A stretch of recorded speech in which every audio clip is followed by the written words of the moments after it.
for the last 2 weeks, we've been looking at the aspect of the Lord's Prayer and what it really means to us today. और पिछले 2 हफ्ते से हम प्रभु की प्रार्थना और उसका हमारे लिए आज के समय में क्या अहमियत है, क्या मतलब है, उसको हम देख रहे थे. The relevance of Lord's Prayer in today's context. परमेश्वर की प्रार्थना का जो प्रभु ने सिखाई, उसका आज के समय में क्या संदर्भ है, उसको हमने देखा था. That prayer is only a pattern of prayer. और ये प्रार्थना तो एक नमूना है प्रार्थना का. And it doesn't take more than 5 minutes, maximum 3 minutes to pray that prayer. और इस प्रार्थना करने को ज्यादा 3 मिनट लगते हैं. But is that all we have to do? All that we have to pray? पर क्या यही हमें और को प्रार्थना करनी है सिर्फ इतनी? In Ephesians 6:18 is written, pray in the Spirit at all times. इफिसियों 6:18 में लिखा है आत्मा में नित्य प्रार्थना करते रहो. And in 1 Thessalonians chapter 5 verse 17 it says, और पहला थिस्सलुनीय 5:17 में ऐसा लिखा है, pray without ceasing. निरंतर प्रार्थना में लगे रहो. And without ceasing, in some Bibles translate that as pray continually. और कई बाइबल में ऐसा अनुवाद है कि आप लगातार प्रार्थना करते रहो. I don't know what the Hindi Bible says. Can you check it out, brother? 1 Thessalonians 5:17. निरंतर प्रार्थना करते रहो. निरंतर प्रार्थना करना. Which means continually we pray. इसका मतलब कि हमें लगातार प्रार्थना करते रहना है. It's much more than the Lord's Prayer. ये प्रभु की प्रार्थना से और भी ज्यादा कुछ है. So how can one pray continually? तो एक व्यक्ति कैसे निरंतर प्रार्थना कर सकता है? What is the practical expression of praying continually? जो व्यवहारिक रूप में उसका क्या मतलब बनता है कि लगातार निरंतर प्रार्थना करते रहना. Now the words without ceasing is from a single Greek word called adialeptos. और ये जो निरंतर शब्द है, ये यूनानी भाषा में adialeptos एक शब्द है, उससे बना है. Dialeptos means ceasing, adialeptos means without ceasing. adialeptos मतलब कि रुके और adialeptos मतलब बिना रुके. And this word was used in the colloquial Greek language to describe a person who has a sore throat. और ये जो था यूनानी भाषा में उस व्यक्ति के लिए बोला जाता जिसका गला खराब हो गया हो.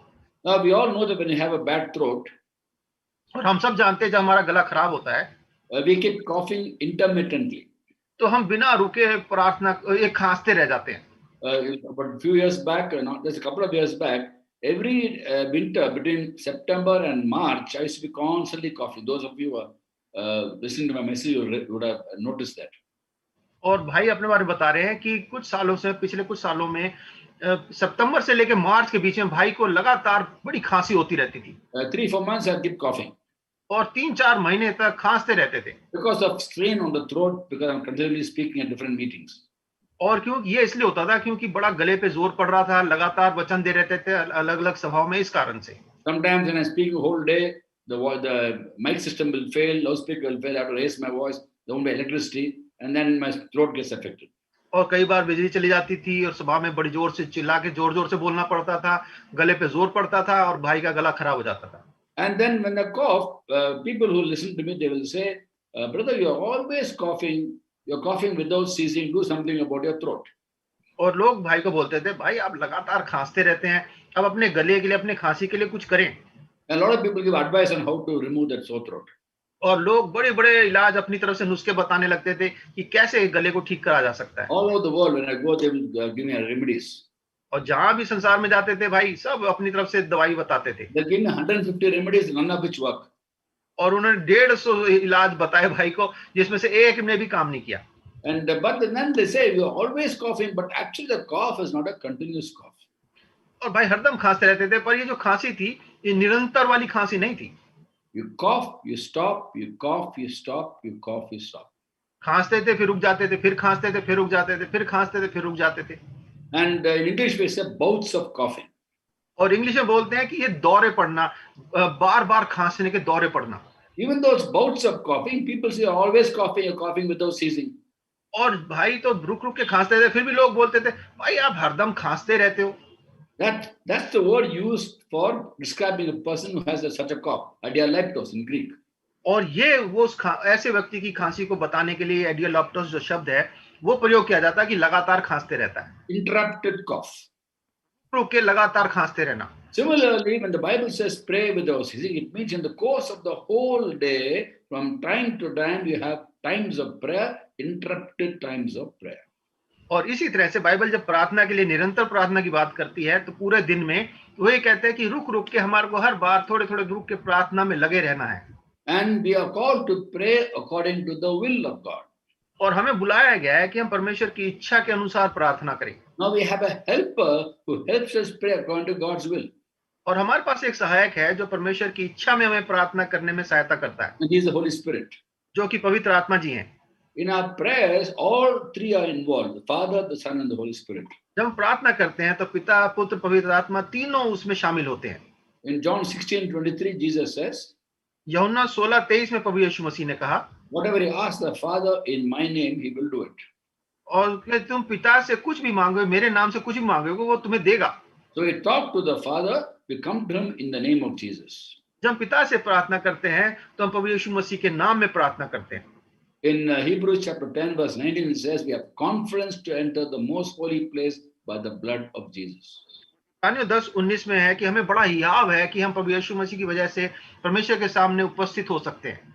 Ephesians chapter 3 verse 12 says इफिसियों 3:12 में लिखा है about Jesus, प्रभु यीशु मसीह के बारे में, in him and through faith in him we can approach God with freedom and confidence. जिसमें हमको उस पर विश्वास रखने से हियाव और भरोसे के से निकट आने का अधिकार है। In his name, उनके नाम से, हाँ, उसके नाम से। and also by the blood of Jesus, in the name of Jesus, we can approach the Father freely with confidence. और पवित्र आत्मा प्रभु यीशु मसीह के नाम से, पवित्र आत्मा के नाम से हम उसके बड़ी आजादी से परमेश्वर के पास आ सकते हैं। And then also to know what to pray, we have a helper, the Holy Spirit. और हमारी मदद करना कि हमें क्या प्रार्थना करनी है, हमारे पास पवित्र आत्मा जी भी हैं। People are very used to only praying Lord's Prayer. Sometimes they ask me, brother, every day I pray Lord's Prayer. After that, what? I don't know what to pray. और कई लोग भाई से बोलते हैं, भाई मैं रोज प्रभु की प्रार्थना को खोलता हूँ, प्रार्थना करता हूँ, पर मुझे उसके बाद क्या करना है समझ नहीं आता। I tell them in the book of Romans chapter 8, और भाई उनको बताते हैं रोमियो के 8वें अध्याय में verses 26 and 27, उसकी 26वीं और 27वीं आयत में is written, वहां लिखा है, we don't know what to pray for, but the Spirit himself intercedes for us with words, groans that words can't express. और वो कहता है कि क्योंकि हम नहीं जानते कि किस रीति से प्रार्थना करना है, परंतु आत्मा आप ही हमारी ऐसी आहें भर भर के जो बयान से बाहर है हमारे लिए विनती करता है। And he who knows the hearts of men knows the mind of the Spirit. और मनों को जांचने वाला जानता है कि आत्मा की मनसा क्या है। For the Spirit intercedes for the saints in according to the will of God. क्योंकि वह पवित्र लोगों के लिए परमेश्वर की इच्छा के अनुसार विनती करता है। So what to pray? The Holy Spirit will help us to pray. He's a helper. पवित्र आत्मा जी हमारी मदद करता है कि हमें किस विषय पे प्रार्थना करनी है। That's why Paul writes, pray in the Spirit at all times. आत्मा में निरंतर प्रार्थना करते रहे हर समय। In Jude 20 it says, build yourself in the most holy faith and pray in the Holy Spirit. और यहूदा उसकी 20वीं आयत में लिखा है कि विश्वास में अपनी उन्नति करते हुए और पवित्र आत्मा में प्रार्थना करते हुए। So prayer is, I come to you, Father, in the name of Jesus. Holy Spirit, help me to pray. तो हम कहते हैं प्रभु मैं यीशु मसीह के नाम से आपके नाम पवित्र आत्मा जी मेरी सहायता करें कि मैं प्रार्थना करूं। To pray according to the will of God. कि मैं परमेश्वर की इच्छा के अनुसार प्रार्थना करूं। The will of God is revealed in the scriptures. परमेश्वर की इच्छा जो है वचन से प्रकट होती है। God's word reveals God's will. परमेश्वर की इच्छा, वचन जो है परमेश्वर की इच्छा को प्रकट करता है। To know what to pray for, Holy Spirit bring to us remembrance of God's word. हमें नहीं आता कि क्या प्रार्थना करनी है, परमेश्वर का वचन हमें याद दिलाता है परमेश्वर की इच्छा क्या है, which reveals God's will. जो परमेश्वर की इच्छा को हम पे प्रकट करता है। Confidence in our prayers being answered. और हमें हियाव होता है कि हमारी प्रार्थना का उत्तर मिलेगा। In John 15:7 Jesus says, यूहन्ना 15 उसकी 7वीं आयत में प्रभु यीशु मसीह ने कहा, if you remain in me and my words remain in you, यदि तुम मुझे बने रहो और मेरी बातें तुम में बनी रहें, ask whatever you wish to be done for you. तो जो चाहो मांगो वह तुम्हारे लिए हो जाएगा। And also when we pray according to the will of God, we reveal in the Bible, we'll have confidence of prayers being answered. और जब हम परमेश्वर की इच्छा में प्रार्थना करेंगे, परमेश्वर के वचन के साथ प्रार्थना करेंगे, हमारे अंदर हियाव होगा कि मेरी प्रार्थना सुन ली गई है। 1 John chapter 5, 14-15. पहला यूहन्ना 5वां अध्याय 14वीं और 15वीं आयत। This is a confidence we have in approaching God, that you ask anything according to His will, He hears us. और हमें उसके सामने जो हियाव होता है वो यह है कि यदि हम उसकी इच्छा के अनुसार कुछ मांगते हैं तो हमारी सुनता है। And if we know He hears us, we know what He will receive, what He asked of Him. और जब हम जानते हैं कि जो कुछ हम मांगते हैं वह सुनता है, तो यह भी जानते हैं कि जो कुछ हम उससे मांगेंगे वह पाएंगे। So whenever we pray according to the will of God, we'll have confidence of our prayers being answered. तो जब हम परमेश्वर की इच्छा मांगेंगे तो हमारे को हियाव होगा कि मेरी प्रार्थना सुन ली गई है। And the Holy Spirit is a counselor. और पवित्र आत्मा जी हमारे जो है सलाहकार हैं, सुझाव देने वाले हैं। He counsels us on how to pray. वो सहायक हमारी मदद करता है बताने के लिए कि हम कैसे प्रार्थना करें। Every prayer of ours should be led by the Spirit. हमारी हर प्रार्थना जो है वो आत्मा की अगुवाई में होनी चाहिए। One of the first things the Holy Spirit does when we go to God in prayer is to cleanse our hearts of any sin that our prayers will not be hindered. जब परमेश्वर से प्रार्थना के लिए जाते हैं तो पवित्र आत्मा जी का पहला काम ये होता है कि हमारे हृदय को साफ कर देता है, जिससे कि हमारी प्रार्थनाओं में कोई बाधा नहीं आए।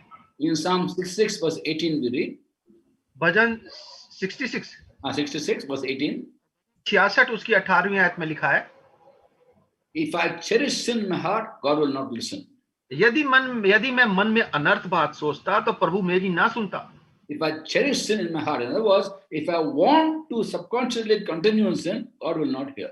इसका मतलब कि अगर मैं अपने मन में अनर्थ बातें करते रहने की मेरे मन में बनी हुई है तो परमेश्वर मेरी प्रार्थना नहीं सुनेगा। It's a different thing that you have some sin, you want to come out of it, you're crying out to God to come out of it, then God hears. तो एक दूसरी बात हो जाती है, अगर हमारे मन में कोई पाप है और हम परमेश्वर से पुकारते प्रभु मैं इस पाप से निकलना चाहता हूं, तो परमेश्वर हमारी प्रार्थना सुनता है। But if I cherish sin, then He will not listen. और अगर मैं उस पाप को बड़े आनंद लेता हूं, उसमें मजे लेता हूं, तो वो मेरी प्रार्थना नहीं सुनेंगे। Again, the Holy Spirit will help us. उसमें भी पवित्र आत्मा जी हमारी सहायता करते हैं। He will counsel us. वो हमारी सहायता, हमें सुझाव देते हैं। He will show us our hearts. वो हमारे हृदय को हमें दिखाते हैं। And He will show us the secret sins in our hearts. और हमारे हृदय के अंदर छुपे हुए पापों को हमारे सामने लाते हैं। In the book of the Psalms, in Psalm 90 verse 8, भजन 90 उसकी 8वीं आयत में लिखा है, the Psalm of Moses, मूसा का भजन, Moses writes there मूसा ऐसा लिखते हैं about God, परमेश्वर के बारे में, you have set our iniquities before you, तूने हमारे अधर्म के कामों को अपने सम्मुख रखा है, our secret sins in the light of your presence. और हमारे छुपे हुए पापों को अपने मुख की ज्योति में रखा है। So our secret sins which you do not know at all, He will reveal, the Holy Spirit. तो जो हमारे छुपे हुए पाप हैं, पवित्र आत्मा जी वो हमारे सामने उसको प्रकट करेंगे। And when you go to God in prayer, ask Holy Spirit, help me to pray, show me my heart and let me put away all the things in the heart that displeases God.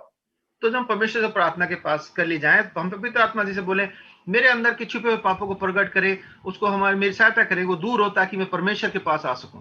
Sometimes we may not have any actions of sin or words of sin, but we may have something in our heart, attitude towards people. कई बार हो सकता है हमारे शब्दों में, हमारे कामों में कोई पाप ना दिखाई दे रहा हो, पर हमारे हृदय में कोई ऐसा पाप हो जो हम किसी व्यक्ति के लिए हमारे दिल में रखा हुआ हो। For example, we may have bitterness in the heart. उदाहरण के लिए किसी व्यक्ति के लिए मेरे दिल में कड़वाहट हो, That will hinder our prayers. प्रार्थना में बाधा बन जाएगा। In Mark 11:24 and 25, मरकुस 11वां अध्याय 24वीं और 25वीं आयत में लिखा है, Jesus said, बोला, whatever you ask for in prayer, believe you receive it and it will be yours. इसलिए मैं तुमसे कहता हूं कि जो कुछ तुम प्रार्थना करके मांगो तो प्रतीति कर लो कि तुम्हें मिल गया। And when you stand praying, you remember you hold anything against anyone, forgive him that the Heavenly Father will forgive you. और जब कभी तुम खड़े हुए प्रार्थना करते हो तो यदि तुम्हारे मन में किसी के ओर से कोई विरोध हो तो क्षमा करो, इसलिए कि तुम्हारा स्वर्गीय पिता भी तुम्हारे अपराधों को क्षमा करे। In fact, today, when you have some bitterness in your heart, when you listen to the voice of the Holy Spirit, He will say, don't you know that Christ forgave your sin 2000 years ago? अगर हमारे हृदय में कोई किसी के लिए कड़वाहट है और हमारे मन में ऐसी कोई बात है तो पवित्र आत्मा जी हमें दिखाएंगे कि क्या तू नहीं जानता परमेश्वर ने तेरे पापों को, तेरे हर पाप को 2000 साल पहले माफ कर दिया। He has forgiven your sins. उसने तेरे पापों को क्षमा कर दिया। And He has put your sins behind. He forgets your sins. और उस अपनी पीठ के पीछे डाल दिया, उसको याद भी नहीं करता। So because you have received forgiveness, और क्योंकि तूने माफी पा ली है, you must also forgive. तुझे भी माफ कर देना चाहिए। Remove bitterness from your heart. अपने हृदय से उस कड़वाहट को निकाल दे।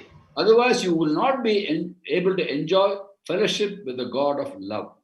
और इसी नहीं तो तू परमेश्वर जो प्रेम का परमेश्वर है उसकी संगति का आनंद नहीं ले पाओगे। 1 Corinthians 13:5 says, love keeps no record of wrongs. पहला कुरिन्थियों 13वां अध्याय उसकी 15वीं आयत में लिखा है कि 5वीं आयत में कि प्रेम जो है किसी भी पाप का उसके रिकॉर्ड नहीं रखता, उसको रखता नहीं है। So as we go to God and pray, the Holy Spirit shows all these things. और जब हम परमेश्वर के पास जाते हैं, पवित्र आत्मा जी ये सारी बातें हमें प्रकट करती है। And also when you're about to ask God for something, the Holy Spirit show us our hearts. और जब हमारे विरुद्ध में कोई बात है और पवित्र आत्मा जी हमारे हृदय को हम पे प्रकट करता है, And then He will reveal any selfish motive in our hearts. और हमारे हृदय में अगर कोई अपने लिए कोई ऐसी अपनी कोई खुदगर्जी वाली बात है तो हमारे को प्रकट करेगा। In James chapter 4 verse 3 we read, याकूब 4 अध्याय उसकी 3री आयत में लिखा है, James writes and says, you ask and don't receive because you ask the wrong motives. वो कहता है कि तुम मांगते हो पर पाते नहीं क्योंकि तुम बुरी इच्छा से मांगते हो। So whenever you ask God for something, a motivation to ask should be right. तो जब भी हम परमेश्वर से कुछ मांगते हैं, हमारी मनसा साफ होनी चाहिए, सही होनी चाहिए। For example, you can ask God for a gift, a spiritual gift. मान लीजिए हम परमेश्वर से कोई आत्मिक दान मांगते हैं, It must be primarily to glorify the Lord through that gift. उसका मुख्य कारण आदान होना चाहिए कि उस दान से परमेश्वर को महिमा मिले, And also edify people through that gift. और उस दान की वजह से दूसरे लोगों को भी प्रोत्साहन मिले, To build up people. वो लोग बढ़ सके। It's not about our image. वो ये नहीं कि मेरी छवि बढ़े। Oh, people must know I got this gift. I'm a gifted person. That's not the motivation. इसका मतलब ये नहीं है कि लोग जाने अरे भाई इसके पास तो बड़ा दान है इस बात का। And sometimes even for the right things we can have wrong motivation. कई बार हम सही चीज मांगते हैं पर गलत मनसा से मांगते हैं। Today God moves in his spirit in so many ways. He gives us so many gifts. परमेश्वर आत्मा से कई तरीकों से काम करता है, हमें बहुत सारे दान देता है। And we ask God for this gift. There's nothing wrong with that. हम परमेश्वर से कोई दान मांगते हैं, उसमें कोई गलत बात नहीं है। But it's important to know what is the motivation for that. और बहुत महत्वपूर्ण है इस बात को समझना कि उसके पीछे परमेश्वर की क्या योजना है। And also when you go to scriptures, we'll have a basis by which we ask God for things. We'll ask Him for things which He wants to give to us. और जब वचन के अनुसार चलते हैं तो हम जानते हैं कि परमेश्वर की इच्छा के अनुसार हम दान मांगते हैं, परमेश्वर इच्छा के अनुसार हमें देता है। So we should praise scriptures always. तो इसलिए हमारे को वचन को हर समय आगे रखना है।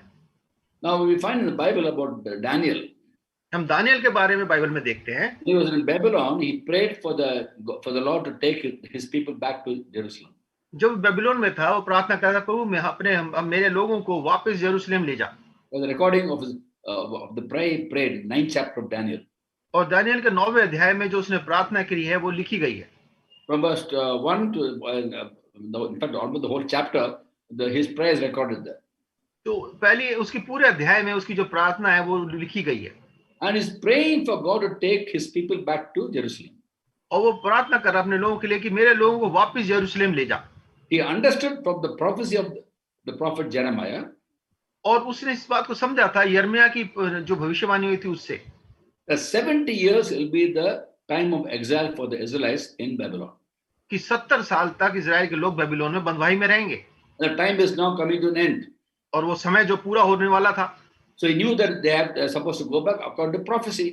और उसको पता था कि वचन के अनुसार उसको इस भविष्यवाणी के अनुसार इन लोगों को वापस जाना है। So he prays according to the word of God. और इसलिए वो परमेश्वर के वचन के अनुसार प्रार्थना करता है। That's why for effective prayer we should be knowing God's scriptures. इसलिए हमारी प्रभावशाली प्रार्थना होने के लिए हमारे को वचन की जानकारी होना बहुत जरूरी है। Lord said, if you remain in me, परमेश्वर वचन कहता है अगर तुम मुझे बने रहो and my words remain in you, और मेरा वचन तुम्हें बना रहे, ask whatever you wish to be done for you. जो कुछ तुम मांगो तुम्हारे लिए हो जाएगा। Now also when you pray according to God's will and God's word, जब परमेश्वर के वचन और परमेश्वर की इच्छा के अनुसार प्रार्थना करते हैं, you'll be able to pray with faith. हम विश्वास के साथ प्रार्थना कर पाएंगे। Matthew 21:22 says, मत्ती 21 उसकी 22वीं आयत में लिखा है, whatever you ask for in faith, believe receive it will be yours. जो कुछ भी तुम प्रार्थना में विश्वास से मांगोगे वह सब तुमको मिलेगा। So when you put our faith in God's word and ask, we'll know that God hears. जब हम परमेश्वर के वचन पे विश्वास करके प्रार्थना करेंगे, हमें विश्वास होगा कि परमेश्वर सुनेगा। So prayer is much more than the Lord's prayer. तो ये जो प्रार्थना हमारी है, ये प्रभु की प्रार्थना से बहुत और भी ज्यादा आगे है। In fact, in your prayer time, please take time to listen to God. से प्रार्थना करें तो बहुत जरूरी है कि हम समय निकालें परमेश्वर की बात सुनने के लिए। We are talking to God all the time, most of us. हम ज्यादातर परमेश्वर से हर समय बात करते रहते हैं, We don't listen to God. पर परमेश्वर की सुनते नहीं है। We have to take time to listen to God. हमें समय निकालना है कि परमेश्वर की आवाज को सुने। The book of Ecclesiastes, chapter 5, we read the first 7 verses. सबोपदेशक 5वां अध्याय उसकी पहली 7 आयतों में लिखा है, Solomon exhorts the people to guard their steps when they go to the house of the Lord. Suleman जो है लोगों को बताता है कि जब परमेश्वर के भवन में जाओ तो अपने पैरों को, कदमों को जांच के जाओ। Guard your steps when you go to the house of the Lord. परमेश्वर के भवन में जाने से पहले बड़ी सावधानी से चलना। Go near to listen rather than offer the sacrifice of fools. सुनने के लिए समीप जाना मूर्खों के बलिदान चढ़ाने से अच्छा है। He goes on to say, let your words be few. और वो आगे कहता है तुम्हारी जो बातें हैं वो संक्षिप्त हो बातें। Don't be quick with the mouth and hasty in your heart. बातों करने में उतावली ना करना और ना मन में कोई बात उतावली से परमेश्वर के सामने निकालना। To utter anything before God. हाँ, परमेश्वर के सामने कुछ भी बात बोलने से पहले सोचना। And he says, don't make vows to God which you can't keep. और कहता परमेश्वर के सामने ऐसा नहीं वचन दे देना जो तुम पूरा ही ना कर पाओ। Verse 7 says, verse 7, और 7वीं आयत में वो लिखता है, stand in awe of God. परमेश्वर के सामने भय के साथ खड़े होना। We are called to be his friends. We are close to him, no doubt, but we must revere him for who he is. हम परमेश्वर ने बुलाया, हम उसके दोस्त हैं, पर फिर भी परमेश्वर जो है उसके कारण से हमें उसका बड़ा आदर करना है। And we take them, listen to God. We just wait upon him and say, Lord, I'm your child. I've come to you, Lord. Speak to me, Lord. और जब परमेश्वर के पास आते हैं, परमेश्वर बोलना, प्रभु मैं आपका बच्चा हूं, मुझसे बातें करें। In John 10:27, Jesus says, 10वां अध्याय उसकी 27वीं आयत में प्रभु यीशु मसीह कहते हैं, my sheep listen to my voice. मेरी भेड़ें मेरी शब्द को सुनती हैं। If we are his sheep, अगर हम उसकी भेड़ हैं, we can hear his voice. हम उसकी आवाज को सुन पाएंगे। Not an audible voice necessarily. और ऐसा नहीं कि जरूरी हो कि हम उसकी सुनने, हमारे कानों में उसकी आवाज सुनाई दे जैसे हम सुनते हैं आवाज को। But he makes the Bible come alive to us. From the scriptures he speaks. पर अपने वचन से बाइबल हमारे लिए जीवित हो जाती है और वचन से परमेश्वर हमसे बातें करता है। The Lord is a sovereign God. He can choose to speak in any way he wants. हमारा परमेश्वर जो है सर्वशक्तिमान है, उसकी इच्छा है वो किसी भी तरीके से हमसे बात कर सकता है। Through visions, through dreams, सपनों के द्वारा से, दर्शन दे करके, through people, लोगों के द्वारा से, through people of God, परमेश्वर के लोगों के द्वारा से, through unbelievers also he can speak. अविश्वासियों से भी बात कर सकता है।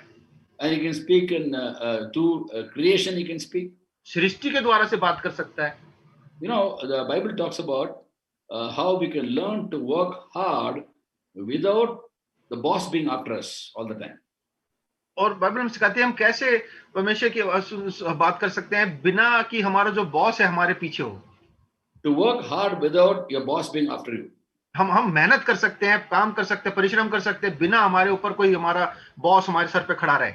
How do we learn that? सीखते हैं From the ant. चींटी से। From the ant we learn how to work hard without boss being after you. ये चींटी से हम सीखते हैं कि हम मेहनत करें, परिश्रम करें बिना हमारे सर पे कोई खड़े रहे। In the book of Proverbs chapter 6 verse 6 it says, नीति वचन 6वां अध्याय उसकी 6ठी आयत में लिखा है, go to the ant you sluggard. हे आलसी चींटियों के पास जा। It has no commander. उनका कोई ऊपर ध्यान देने वाला नहीं होता, No overseer. कोई न्याय नहीं होता। But yet the ant saves up food for summer. और फिर भी वो जो है जब भोजन की कमी होती है, गर्मी का समय आता है, उस समय के लिए अपना खाना बचा के रखती है। They all work together. और वो आपस में मिलकर काम करती हैं। Today in the corporate world there's something called a flat structure. और एक जो जगत में जो ऑफिसेज हैं उनमें एक है कि एक सीधा स्ट्रक्चर की एक नाम है। Management in business management there's something called flat structure, not a single person but distributing responsibilities equally to everybody. हाँ, फ्लैट स्ट्रक्चर मतलब कि एक आदमी के पास सारा अधिकार नहीं है, सारे काम जो है वो बराबर से एक ही तरीके से बांटे गए हैं सबको। More and more the corporate world is learning about flat structure. और ज्यादा जो इस आजकल बिजनेस वाले हैं इस बात को सीख रहे हैं। But the ant knew about that much before man developed that concept. और इससे पहले कि मनुष्य ने इस सिद्धांत को, इस चीज को सीखा, चींटियों ने उससे बहुत पहले इसको कर रहे थे चींटियां इसको। You know, when I was a small boy, I used to watch ants when they go around doing their work. और भाई जब छोटे थे चींटियों को देखते थे जब वो कैसे काम कर रही हैं। When you in my house, anybody's house, where the wall meets the floor, you know, where the wall meets the floor, along the edge you'll find in my house ants going right to left. और वहां भाई देखते थे कि जहाँ दीवार फर्श से आके मिलती है तो वहां वहां पे वो देखते थे किनारे में, दीवार के किनारे पे चींटियां दाएं बाएं जा रही हैं। And one row of ants from right to left, एक चींटियां दाएं से बाएं को जा रही है one row of ants from left to right. और एक चींटियां बाएं से दाएं जा रही हैं। In single file, very disciplined, no overtaking. एक लाइन में चल रही हैं, कोई एक के ऊपर एक आगे नहीं भाग रही उससे, So both go in opposite direction. दोनों अलग विपरीत दिशा में जा रही हैं। And when one ant meets the other ant, और जब एक चींटी दूसरे चींटी के पास पहुंच जाती है, they stop, रुक जाती है, and both the heads will sort of collide. And they don't collide; they just sort of appear to collide. और वो एकदम सामने सामने आ जाती है, ऐसा लगता है जैसे टक्कर हो रही है, पर वो टकराती नहीं है। I used to wonder what are they doing actually. और भाई कल्पना सोचते थे ये क्या करती हैं ऐसे So सामने every आके, ant, when meeting other ant is sharing, is colliding with the head. क्योंकि एक चींटी दूसरे चींटी से सर टकराने की जैसे बात आ जा रही है। Now I know why. अब भाई को समझ में आया कि क्यों है ऐसा। Proverbs 6:6 says they're sharing the vision. भजन 6:6 में लिखा है कि वो अपने दर्शनों को बांटती हैं। They don't have a commander, no overseer, but they know the job they have to do, and they all meet together. They share the responsibility and do it. उनके पास कोई प्रधान नहीं है, कोई अधिकारी नहीं है, फिर भी वो अपनी जिम्मेदारी को समझती हैं कि क्या काम है और वो अपनी जिम्मेदारियों को बांट के काम करती हैं। So God can speak in so many ways. I learned from the watching nature so many things. और परमेश्वर कई तरीके से बात कर सकता है। भाई कह रहे हैं कि उन्होंने प्रकृति को देख के बहुत सारी चीजें सीखी है। परमेश्वर बात करता है। The whole creation is God's doing. सारी सृष्टि परमेश्वर की हाथ की रचना है।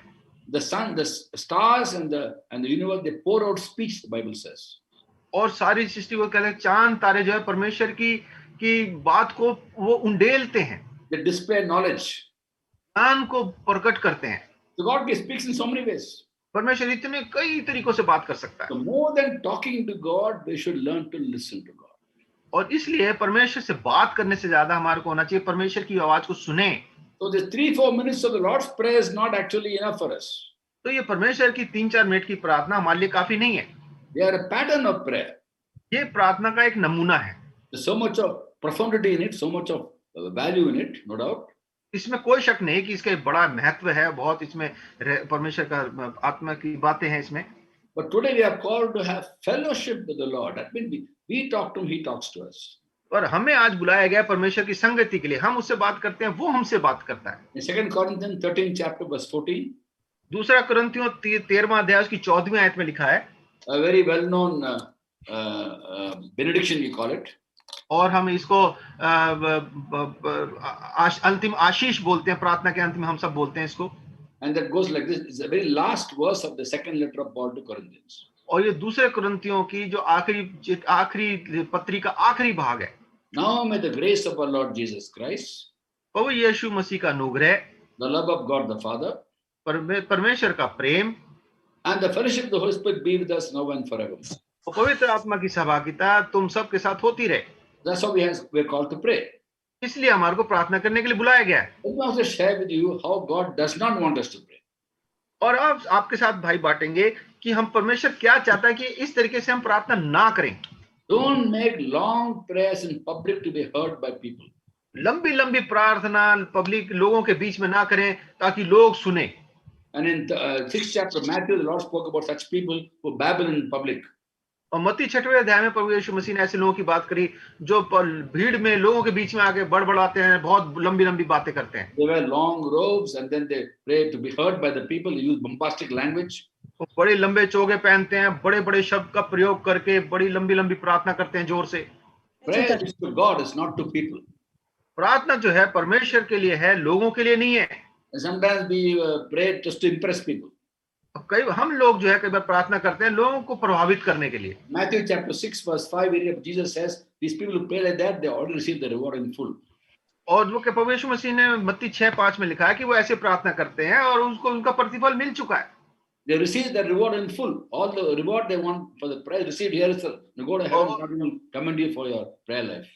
और इस प्रार्थना के लिए स्वर्ग में उनको कोई उसके लिए आशीष नहीं मिलेगी, ना उनकी कोई तारीफ होगी। उनको जो कुछ यहाँ उसका इनाम मिलना था वो इसी पृथ्वी पे ही मिल जाता है। I've noticed that in every church congregation there are a couple of people who are notorious for long prayers in public. और हर कलीसिया में कुछ ऐसे लोग होते हैं जो बड़े जाने माने होते हैं जो लंबी लंबी प्रार्थना कर लेंगे। I call them people with the mic disease. Mic disease. Yeah. तो भाई हाँ, Long prayers. उनको कहते हैं कि इनको माइक की बीमारी लग गई है, माइक एक बार हाथ में आ गया तो बस फिर वो लंबी प्रार्थना करते हैं। Lot of people, very good mic sound system, they go on and on and on. बहुत सारे लोग बैठे हैं, बढ़िया सा माइक मिल गया, बस अब वो शुरू हो जाएंगे लंबी प्रार्थना में, And repeating prayer one again, again, again. और एक ही प्रार्थना बार बार दोहराए चले जाएंगे। And it's be with me, Lord, be with me, Lord, be with me. It's already inside you. What's the point asking to be with me? और ये कहेंगे मेरे मेरे साथ रहें प्रभु, हमारे साथ रहें प्रभु, तो हमारे अंदर वैसे ही है, वो उसका प्रार्थना करना उस बात में। Be with my church. मेरी कलीसिया के साथ रहें, He is the head of the church. कलीसिया का सर है। If the head goes, there's no church. Huh? अगर सर ही चला जाए तो कलीसिया कहाँ रहेगी? These are all superfluous prayers. तो ये बेकार की प्रार्थना है। I don't ask God to be with me. I thank Him. He lives in me. मैं परमेश्वर से ये नहीं कहता प्रभु मेरे साथ रहे, मैं परमेश्वर को धन्यवाद देता हूँ कि वो मेरे साथ है। There was a true story. One person told me. It happened actually in South India.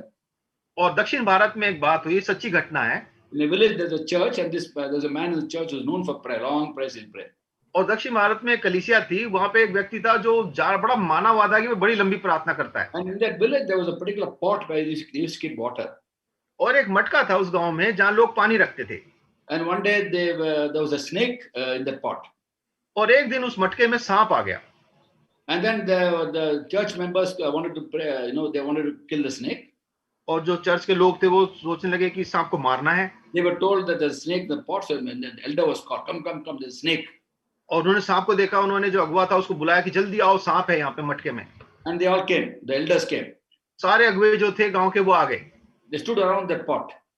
मटके के चारों तरफ खड़े हो गए। And they prayed. और प्रार्थना शुरू कर दी। They began to pray. Can you hear me? हाँ, प्रार्थना शुरू कर दी। They prayed for the city, they prayed for the state, they prayed for the prime minister, prayed for the president, prayed for the country. All the problem is the snake, but they're praying for all these things. और वो शहर के लिए, गांव के लिए, अपने देश के लिए और सारे लोगों के लिए प्रार्थना शुरू कर दी। समस्या है सांप की, वो प्रार्थना कर रहे हैं उस बात की। And then prayer went on and on. और प्रार्थना होती रही, लंबी होती चली गई। They finished the prayer. जब प्रार्थना खत्म हुई, And one man took a big stick and hit that pot to break the pot. और एक व्यक्ति ने बड़ा डंडा लेके उस मटके पे मारा कि वो मटका टूट जाए। There was no snake. सांप तो उसमें था ही नहीं। Snake went away. सांप तो निकल के चला भी गया। Snake also got tired of the prayer, went away. सांप भी उनकी प्रार्थना से परेशान होकर थक के वो भी चला गया। In Christian life, there are times to pray, there are times to act. तो मसीह जीवन में एक समय होता है प्रार्थना करने का, एक समय होता है जिसमें काम करना है। When it's time to pray, please don't act. जब प्रार्थना करने का समय है तो उस समय आप कृपा करके काम ना करें। When it's time to act, please don't pray. और जब काम करने का समय है तो उस समय प्रार्थना में ना लगे रहें। We pray to know the will of God for us. What is the situation? हम प्रार्थना करते हैं ताकि हम परमेश्वर की इच्छा उस परिस्थिति के लिए क्या है उसको हम जान सकें। Once we know the will of God, we are supposed to do the will of God. एक बार हम परमेश्वर की इच्छा को जान लेते हैं तो हमारे जरूरत यह है कि हम परमेश्वर की इच्छा को पूरा करें। To be able to do the will of God, He'll give us wisdom and strength. That you can pray for. हम परमेश्वर से प्रार्थना करनी है कि प्रभु मुझे ज्ञान और बुद्धि की समझ दे। But once you know the will of God, you have to do it. और एक बार हम परमेश्वर की इच्छा को जान जाएं तो हमारे को उसको फिर करना है। Normally, I referred to one particular incident in my fellowship in this context about a person who, a young man, और इस संदर्भ में भाई एक उदाहरण देते हैं कि एक जवान व्यक्ति था and he was very happy that every meeting he goes, God is speaking. और वो जब जहाँ पे भी वो जाके वचन देता है प्रभु बात करते हैं। No, when he goes to every meeting, he will hear God speak to him through the other speaker. वो जिस भी सभा में जाता है उसको लगता है कि परमेश्वर ने उससे बात करी, उस परमेश्वर की आवाज को सुनता था। Oh brother, every meeting I'm going, last one week God is speaking to me, I'm so happy. कि वह बड़ा आनंदित, तो भाई जिस भी सभा में जा रहा हूँ परमेश्वर मुझसे बात कर रहे हैं। So I said, what is God speaking? और भाई ने उससे पूछा परमेश्वर क्या बात कर रहे हैं? Same thing is speaking every time. Every meeting, different meetings, somehow he's speaking the same thing to me. कहने लगा भाई मैं किसी भी सभा में जाऊं, अलग अलग सभा में जाता हूं पर परमेश्वर मुझसे एक ही बात कर रहे हैं। That's very wonderful to know that. But what is he speaking? भाई ने बोला बड़ी अद्भुत बात है, पर क्या बोल रहे हैं? Oh, God told me to forgive this person. परमेश्वर कह रहे हैं कि मैं उस व्यक्ति को माफ कर दूं। So I said, okay, have you forgiven? तो भाई ने पूछा क्या आपने माफ कर दिया उसको? I am praying about it. कि मैं तो अभी उसके लिए प्रार्थना कर रहा हूं इसके लिए। What is that to pray? You know the will of God. Go and do it. That's all. इसमें प्रार्थना क्या करनी है? जब परमेश्वर की इच्छा आपको पता चल गई तो आप उसको जाके करें। In your heart, forgive this person and put his sin behind. अपने हृदय में उस व्यक्ति को माफ कर दें, उस पाप को आप दूर कर दें। He is so happy God is speaking to him, but he's not doing it. वो बड़ा खुश है कि परमेश्वर उससे बात कर रहे हैं, पर परमेश्वर से बात कर रहे हैं उसको कर नहीं रहा। God speaking to us is natural. We are his children. परमेश्वर का बात करना स्वाभाविक है, क्योंकि हम तो उसकी संतान हैं, We are his sheep. हम उसकी भेड़ें हैं। Sheep hear his voice. उसकी आवाज को सुनती हैं। Nothing unusual, nothing abnormal about it. इसमें कोई अद्भुत बात या अजीब बात नहीं है, ये तो स्वाभाविक है। But are these sheep in the fold or they wandering sheep?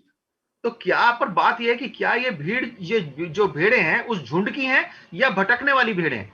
When you keep on hearing shepherd's voice, you will remain in the fold. You won't go away. अगर आप अपने चरवाहे की आवाज को सुनते हैं तो आप झुंड को छोड़ के जाएंगे नहीं इधर उधर। It's like one sheep telling other sheep, the shepherd is talking to me all the time, but where are you? I'm going out. I'm wandering. कोई भेड़ बोले कि मेरे को ना हरदम अपने मालिक की भेड़ चरवाहे की आवाज सुनाई देती है, फिर भी तुम कहाँ जा रही हो? बोले मैं तो दूसरी जगह जा रही हूँ। So we have to listen to God and do. That's what pleases God. हमें परमेश्वर की आवाज को सुनना है, उसको करना है, इससे परमेश्वर को आनंद मिलता है। 1 Samuel 15:22 says to obey is better than sacrifice. इसलिए पहला शमूएल 15:22 में लिखा है कि आज्ञा मानना बलिदान करने से उत्तम है। When we pray the scriptures, then our prayers be to the point. जब हम परमेश्वर के वचन के अनुसार प्रार्थना करेंगे तो हमारी प्रार्थना जो है बिल्कुल उस बिंदु के लिए, उस बिंदु पे होगी। I've often shared with you how when you look at our prayer life and compare the prayer life of Jesus, it's so different. और कई बार भाई ने बताया कि हाँ, जब हम अपने प्रार्थना के जीवन को देखते हैं, प्रभु यीशु मसीह की प्रार्थना के जीवन को देखते हैं, तो बिल्कुल फर्क है। The length of time he prayed was inversely proportional to the people around him. उसकी प्रार्थना जो थी इस बात पे निर्भर करती थी कितने लोग उसके चारों तरफ हैं। When nobody was there, he spent all the time in prayer. जब उसके पास कोई नहीं होता था, वो पूरा समय प्रार्थना में लगाते थे। And if you look at Gospel of Luke, 21st chapter, verse 37 and 38. और अगर हम लूका 21 अध्याय 37 और 38वीं आयत को देखें, each day he taught the temple. Each evening he went to spend the night on the hill called the Mount of Olives. वह हर दिन वह दिन में तो मंदिर में उपदेश करता था और रात को बाहर जाकर जैतून नाम पहाड़ पर रहा करता था, प्रार्थना करता था। Whole nights in prayer. और पूरी रात वहां पे प्रार्थना करते थे। When 2 or 3 people were there, maybe 1 hour in prayer. 26th chapter of Matthew was 14. Garden of Gethsemane, 1 hour in prayer. और मत्ती के 26वें अध्याय में 14वें आयत में देखते हैं कि उसने वहां 1 घंटे प्रार्थना करी। When a lot of people were there, very short prayers. पर जब बहुत सारी भीड़ होते थे, बहुत छोटी प्रार्थना करते थे। There were more than 5,000 people. John 6:11 it says he gave thanks and broke bread. और यूहन्ना 6:11 में लिखा है कि जब बहुत भीड़ थी तो यीशु मसीह ने रोटी के लिए धन्यवाद दिया और उसको तोड़ा, बस इतना ही किया। No long prayers, very short prayers, to the point. कोई लंबी प्रार्थना नहीं करी, सिर्फ उस बात के लिए छोटी सी प्रार्थना करी। Whereas many Christians is opposite. पर बहुत से मसीहों के लिए बिल्कुल विपरीत हो जाती है बात। Lot of people, long prayers. बहुत सारे लोग तो और ज्यादा लंबी प्रार्थना। Less people, less time. और कम लोग होंगे तो कम प्रार्थना, छोटी प्रार्थना करेंगे। No people, no time. अगर लोग ही नहीं है तो प्रार्थना ही नहीं करेंगे। So it's opposite of Jesus. प्रभु यीशु मसीह से बिल्कुल विपरीत। Prayer is fellowship with God. प्रार्थना परमेश्वर के साथ संगति है। Now, going back to praying without ceasing, after a personal time of prayer in the morning with the Lord, और निरंतर प्रार्थना करने में जब हमने सुबह परमेश्वर का समय बता दिया प्रार्थना में, the whole day we are called to have times of fellowship with God, bouts of prayer, like bouts of coughing, bouts of prayer. और जैसे हमें खांसी बार-बार दौरे से पड़ते खांसी के, उसी तरह से हमारे को बार-बार प्रार्थना करनी चाहिए। And when we should pray, how long we should pray, will be decided by the Holy Spirit. और हमें कब प्रार्थना करनी है, कितनी लंबी प्रार्थना करनी है, ये पवित्र आत्मा जी हमें बताएंगे। He will move our hearts to spend time with the Lord. There may be sentence to talk to God and listen to God. और हम छोटी सी प्रार्थना परमेश्वर के कुछ वाक्यों में करें और परमेश्वर की आवाज को सुने। That's the key to being encouraged all the time. और ये है कुंजी कि हम हर समय प्रोत्साहन में रहें, प्रोत्साहन पाते रहें। When I tell people that God has given us eternal encouragement, people can't believe. When I tell them I never get discouraged, momentarily some discouragement come, but I rebuke that in Jesus' name and always remain in encouraged mode. और जब भाई लोगों को बताते हैं कि मैं तो कभी परमेश्वर में किसी भी अपने जीवन में निराश नहीं होता, थोड़ी सी निराशा कभी आती भी है तो प्रभु मेरे को फिर से परमेश्वर फिर से मैं आनंदित हो जाता हूँ, मुझे कभी निराशा परेशान नहीं करती। The key is adialeptos. और जो कुंजी है वो adialeptos है। The Holy Spirit knows that you're going to get some news which is not going to disturb you. और पवित्र आत्मा जी जानते हैं कि जब ऐसी कोई खबर आएगी जिससे कि मैं परेशान हो जाऊंगा, Before that, he will call me aside and speak a word of promise to my और heart. जब ऐसी बात होने वालेगी तो पवित्र आत्मा जी मुझे अलग बुलाएगी और मुझे अपने वचन से, अपनी बातों से मुझे सांत्वना देगी। He'll motivate us to talk to him anything that bothers us. और परमेश्वर हमारे को वो प्रोत्साहन देगी कि हम परमेश्वर से बात करें और हमारे को वो प्रोत्साहन मिले जो उस समय हमारे को जरूरत है। Before our minds are burdened and weary, he'll say, "Come talk to me, give it to me." इससे पहले कि हमारे दिमागों में, हमारे हृदय में बोझ आ जाए, परमेश्वर वो हमारे को बताएगा कि मुझसे बात कर, मुझसे प्रार्थना कर, Give it to him and forget about it. और उसको हम दे दें उस बोझ को और भूल जाएं उस बात को। So, in times of encouragement comes when you spend time with God. और ये प्रोत्साहन का समय तब आएगा जब हम परमेश्वर के साथ समय बिताएंगे। So he knows exactly when to call you aside for you to talk to him, for him to talk to you. और परमेश्वर जानता है मुझे कब अलग बुलाना है, कब मुझसे बात करनी है। And you can be doing things and yet being praying in the spirit. और हो सकता है कि हम आत्मा में हम काम कर रहे हो और आत्मा में प्रार्थना भी कर रहे हो। One example is Nehemiah. When he was before the king, also he was praying. और जैसे नेहम्याह के बारे में हम देखते हैं कि राजा के सामने भी प्रार्थना कर रहा था। And the whole book of Nehemiah, again and again you find Nehemiah prayed, Nehemiah prayed. और पूरे नेहम्याह की पुस्तक में हम देखते हैं नेहम्याह ने प्रार्थना की, नेहम्याह ने प्रार्थना करी। When you truly have fellowship with the Holy Spirit and pray adialektos, और जब हम परमेश्वर की आत्मा में और लगातार प्रार्थना करते हैं, adialektos वाली प्रार्थना, लगातार वाली प्रार्थना करते हैं, believe me, you will not be anxious. Anxious thoughts will come, but you rebuke that and you will not remain anxious. तो आप निश्चिंत रहें कि आपके पास ऐसी परेशानी वाली बात बेशक आए पर आप निराश नहीं होंगे। And also you won't be scared, you won't have fear. और आपको डर भी नहीं लगेगा, आपके अंदर कोई भय नहीं होगा। Both fear and discouragement will go away. ये भय और निराशा जो है दोनों चली जाएगी। Because Holy Spirit is an encourager and he's not a spirit of fear, but power, love and sound mind.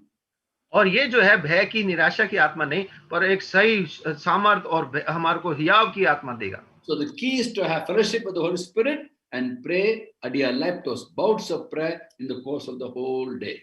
और तो कुंजी ये है कि हम आत्मा से भरे रहें और परमेश्वर की इच्छा में प्रार्थना करते हैं, adialektos, पूरे दिन प्रार्थना करते रहें। Please remember the Lord's Prayer is a pattern of prayer, not the complete prayer. और ये याद रखें हर समय कि प्रभु की जो प्रार्थना है वो सिर्फ एक नमूना है प्रार्थना का, वो संपूर्ण प्रार्थना नहीं है। By all means pray the Lord's Prayer, as I said, the last 2 weeks I've been sharing on that. But then more than that, we have fellowship with God and rise above difficulties in life. तो हम जैसे 2 हफ्ते से बता रहे हैं, उस प्रार्थना को आप बेशक करते रहें, पर हमारे को इन सब बातों से ऊपर उठ के परमेश्वर की इच्छा को जान के उसके साथ adialektos लगातार निरंतर प्रार्थना करते रहना है। May God bless us as we take His prayer life. All of us are prayer warriors. All of us can pray. No? Everyone is not called to be an evangelist or a pastor or a teacher, but then we are all prayer warriors. So we should take it very seriously, prayer. तो हम सब जो परमेश्वर ने हमें बुलाया है, हम सबको परमेश्वर ने जो है सबको सुसमाचार प्रचारक किया है, ऐसे नहीं बनाया, पर हमको सबको प्रार्थना के लिए जरूर बुलाया, इसलिए हम लगातार प्रार्थना करते रहे। God bless us. परमेश्वर हमें आशीष दे।